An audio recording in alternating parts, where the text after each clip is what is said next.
हाँ जी दोस्तों, very good evening. और कैसे हैं आप? और आप लोग सभी बहुत ही अच्छे बच्चे बन गए। अब आज जो भी और कल भी आप लोगों ने भी एनरोलमेंट कराए हैं सप्लीमेंटल के लिए, विदाउट डिस्टर्बिंग मी सीधे आपके पेमेंट्स आ गए और सीधे मेरा आपका नाम नोट हो गया। तो अब इतने अच्छे बच्चे आप लोग बन गए हो मेरे, चलिए एक अच्छा सा वीडियो बनता है। और ऑनेस्टली स्पीकिंग अभी मुझे शाम को ही एक ऐसा अर्जेंट सेशन आया था जो कि मुझे लगा कि उसको मुझे डिस्कस करना चाहिए यहाँ पर। The story, only the story, क्योंकि ये चीज़ मुझे लगता है कि पहली बार सेशन में मेरे आया एंड इस पे बात कभी नहीं हुई, राइट? तो चलिए बात करते हैं। और एक्चुअली मैं इस स्टोरी से कुछ अपने टाइम पे जो मेरे एक्सपीरियंसेस थे, आई गॉट इमोशनल। तो मुझे लगा कि अब तो बात करना बनता ही है।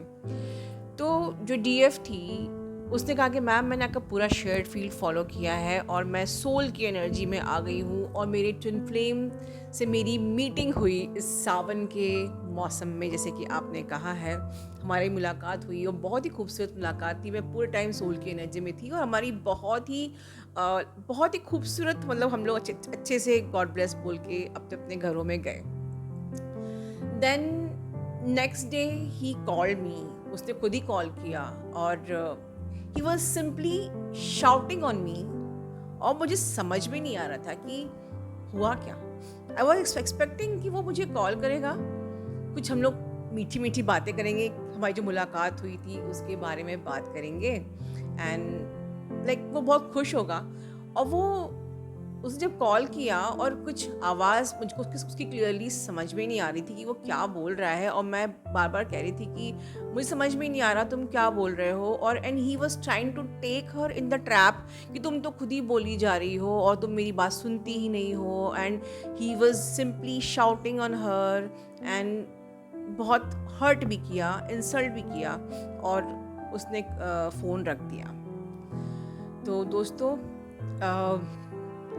मेरी डीएफ ने मुझसे कहा कि मैम, जैसे कि आप कहते हैं कि जब भी डीएम ट्रिगर करते हैं तो आपका फ़र्ज़ बनता है अपने ब्लॉकेजेस को ढूंढो।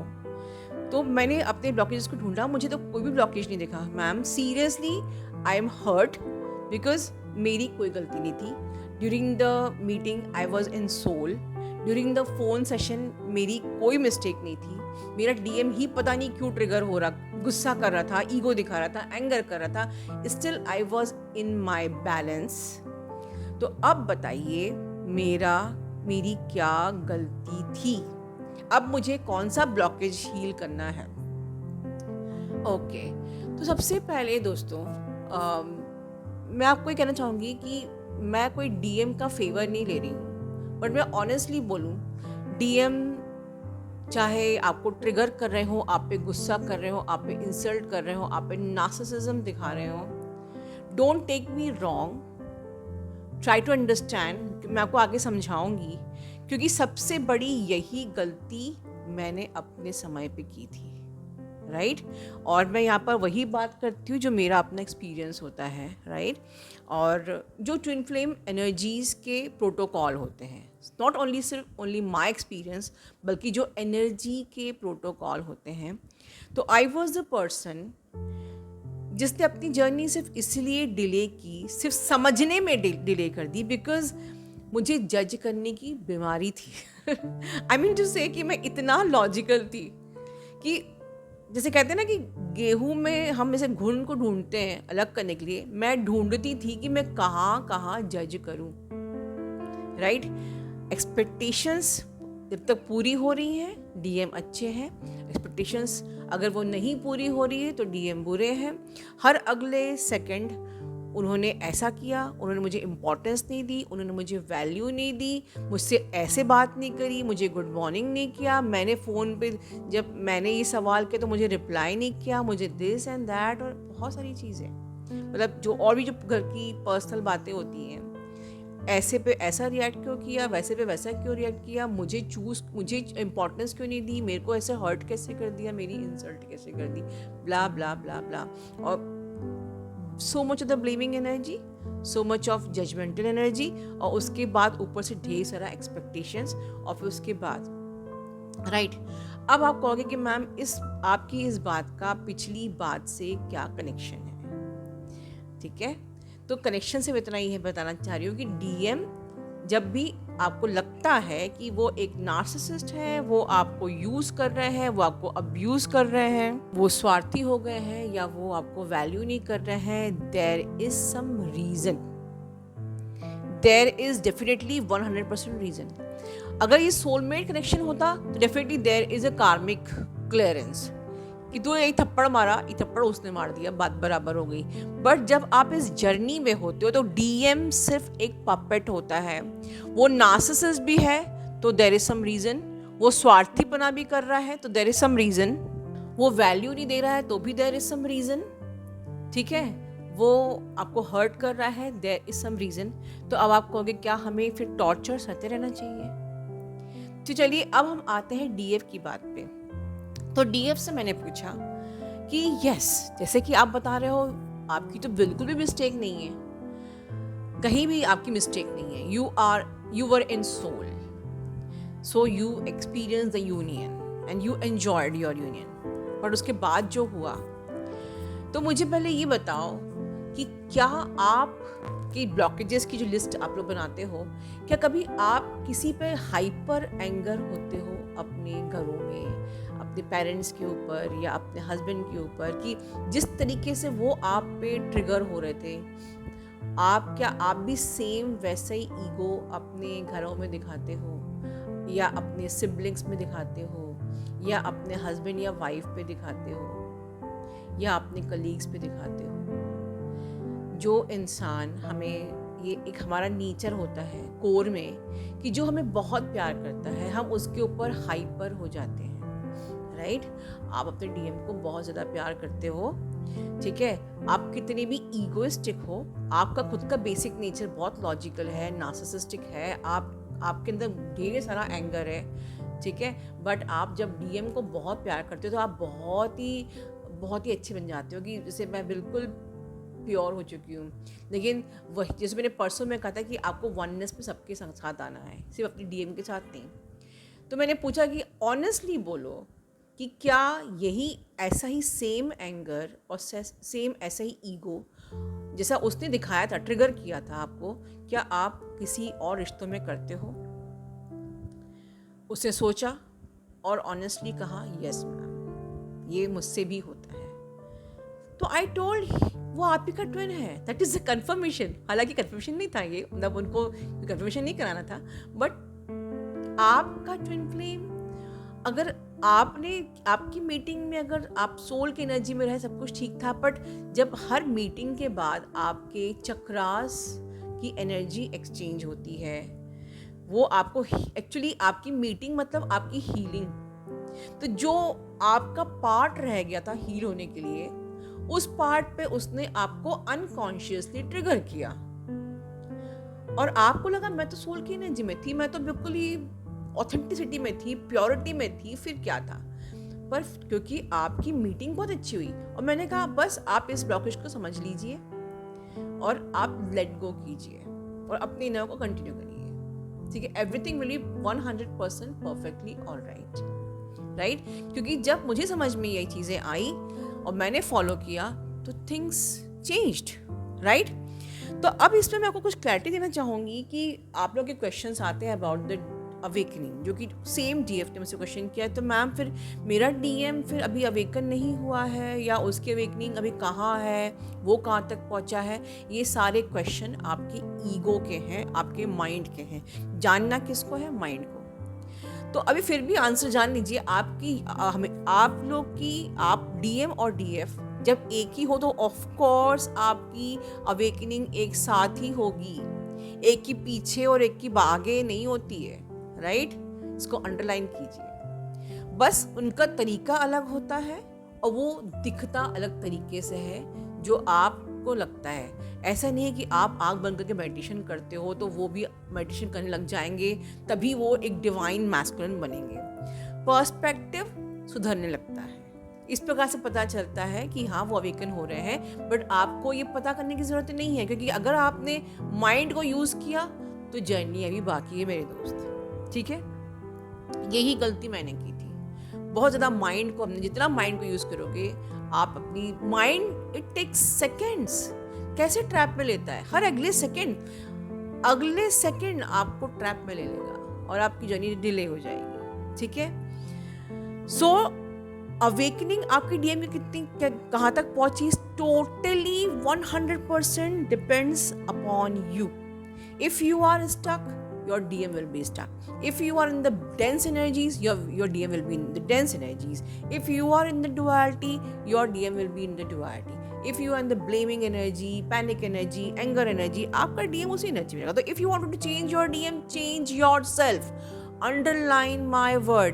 इन सब चीज़ों को मैंने shared field में बहुत डिटेल में समझाया है कि if you wanted to change your DM, you don't need to put any efforts there. आपका डीएम परफेक्ट है और आप भी परफेक्ट हो, कि आप सोल हो और सोल परफेक्ट होती है। पर जो सोल के ऊपर लेयर्स हैं वो आप अपनी ठीक करो, वो अपने आप ठीक हो जाएंगे। डीएम बाद में आगे या पीछे अवेकन नहीं होता है, ना आपको करना है, ना आपको उनकी हीलिंग करनी है, ना आपको उनका कर्मा क्लियर करना है, ना आपको कोई उनके लिए कोई हीलिंग सेंड करनी है, कुछ नहीं करना है। वो वहाँ अगर हम कुछ करेंगे, कोई एफर्ट लगाएंगे, कोई हाथ पैर मारेंगे, तो मतलब कि हम भगवान बनने का प्रयास कर रहे हैं, ठीक है। हम एफर्ट लगा के हम मैस्कुलिन बनने का प्रयास कर रहे हैं। You are not a physical twin. Effort कौन लगाता है? Physical twin. एफर्ट कौन लगाता है? Grounding twin. You are spiritual twin. आपका सिलेबस स्पिरिचुअलिटी है, अपने आप को असेंड करना, अपने आप को ट्रांसफॉर्म करना, ठीक है। बाकी उसकी ग्राउंडिंग कौन करता है? आपको जो कुछ भी as if you are holding the steering. मतलब ये नहीं कि आपको जाके उनको नचाना है, समझाना है, ये करो वो करो वो करो। You are holding the steering at the upper level in the 5D। 5D में आपको जो भी करना है आप उनको गाइड करो। टेलीपैथी सेशन है आपके पास, उसमें गाइड करो, राइट। आप जहाँ भी आपको मौका मीट योर ट्विन, जहाँ भी आपको गाइड, मैंने मेडिटेशन बनाया आप गाइड कर सकते हो, वहाँ गाइड करो, राइट। आपको उनको जितना भी हेल्प करनी है, सपोर्ट करना है, गाइड करना है, only in 5D। You are holding the steering means you can mold your twin flame according to you only in 5D because you are spiritual twin. 3D में हाथ पैर मारोगे, you will become the masculine energy. आप अपनी masculine energy को expand करोगे तो masculine के पास नहीं आएगा, right? So you are not the grounding twin, you are not the physical twin, you are spiritual twin. ठीक है। अभी जो ये हमारा फुल मून आया है और ये जो एनर्जीज़ हैं और 88 पोर्टल की एनर्जीज़ भी आ रही, बहुत सारे जो भी चैनलिंग थी मैनिपुलेशन वाली, बहुत सारे मैनिपुलेशन के भी आज मेरे सेशंस आए थे। सो डीएफ बहुत ज़्यादा चेजिंग एनर्जी में ऑटोमेटिकली आ रही है। तो चेजिंग एनर्जी में अगर आप लोग आ गए हो तो उसका तरीका क्या होता है, जो लोग जिनने शेयर फील्ड लिया है वो जानते हैं। Simply raise your frequency. आप चेज क्यों कर रहे हो?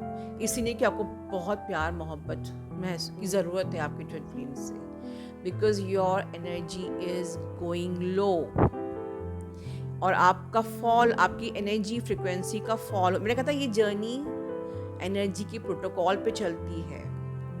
अंडरस्टैंड, ये जो पूरी ट्विन फ्लेम जर्नी है ये एनर्जी की प्रोटोकॉल पे चलती है, कि किसी के सिर्फ पर्सनल एक्सपीरियंस पे नहीं चलती। So if you are in the lower dense energies, you start feeling the crave for your twin flame. And if you are raising your frequency, you are not at all chasing your twin flame. तो यहाँ पर twin flame का कोई role ही नहीं है इस journey पे. That is the reason I told you in my previous video that this journey is all about you. This journey is all about you. If you are chasing, it means कि आपकी energy low हो रही है. You are somewhere leaking your energy. आपकी energy dense हो रही है. You have to work on your frequency. That's it. ठीक है. So remember this thing कि DM कभी भी आपको ट्रिगर नहीं करते हैं. DM आपके संग जैसा ही बिहेव कर रहे हैं. It is the God who is creating the situation to make you understand or learn the situation, right? तो लास्ट में मैं इस वीडियो की इतना ही कहूँगी कि किन किन पॉइंट्स पे आपके DM आपसे रन कर जाएंगे एक्सपेक्टेशंस। आपने किसी भी प्रकार की एक्सपेक्टेशंस रखी, they will run. If you will जज, they will run. If you are in the low dense energy, they will run. If you are operating with the mind, they will run. ठीक है. तो gist क्या है? Be in your soul. Be in your soul and let your twin flame ground your union. आपको अपनी union के लिए भी हाथ पैर नहीं मारना है. मार्क माई वर्ड कि जल्दी से यूनियन हो जाए तो मैं ही कुछ हाथ पैर मार लूँ, कॉल कर लूँ, मैसेज कर लूँ, समझा लूँ, कन्विंस कर लूँ, फलाना से बोल, ठिकाने से बोल दूँ. नो, ये जर्नी में एनर्जी रूल कर रही है, डिवाइन रूल कर रहा है, सुप्रीम सोल रूल कर रहा है, and your mind is not at all ruling this journey.